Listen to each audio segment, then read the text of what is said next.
Shoot! চিল্লু!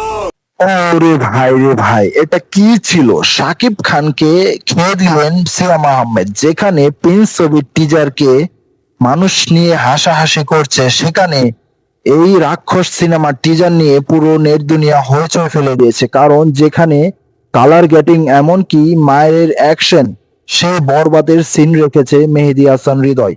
যেখানে শাকিব খানকে টক্কর দিতে হবে এই রাক্ষসের সাথে। আসলে কি পারবে শাকিব খান এই রাক্ষসের সাথে টক্কর দিতে? আপনারা কি মনে করেন? অবশ্যই কমেন্ট বক্সে কমেন্ট করে জানাবেন, আর ভিডিওটি বেশি বেশি শেয়ার করবেন।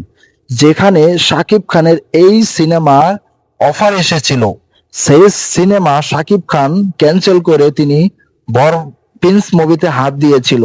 কিন্তু এই কাজটি কি শাকিব খান আসলে সঠিক করেছে নাকি কি করেছে আমি কিচ্ছু বুঝতে পারছি না ভাই রে ভাই।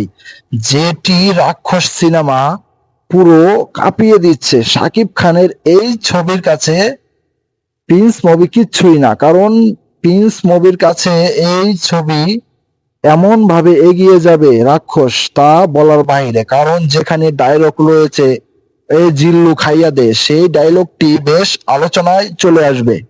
যেখানে মেহেদী হাসান হৃদয় শাকিব খানকে অফার করেছিল ওই ছবিটি, সেটি শাকিব খান না করে দিয়েছে প্রিন্সে হাত। প্রিন্সে যেই নিয়ে আলোচনা চলছে, সেই আলোচনার বাহিরে ছিল এই রাক্ষস। সেই রাক্ষস বর্তমানে টিজার রিলিজ দিয়ে বেশ আলোচনা এমনকি প্রশংসায় ভাসছে। কারণ প্রিন্স মুভির টিজারকে এই এক মুহূর্তের জন্যই খেয়ে দিলেন রাক্ষস সিনেমার টিজার। যেখানে ভাইরে ভাই দুর্দান্ত ছিল। এবার কি শাকিব খান আসলেই পারবে ঘুরে দাঁড়াতে, নাকি শাকিব খানের এই সিনেমা ফ্লপ হবে? আপনারা কি মনে করেন? অবশ্যই কমেন্ট বক্সে কমেন্ট করে জানাবেন।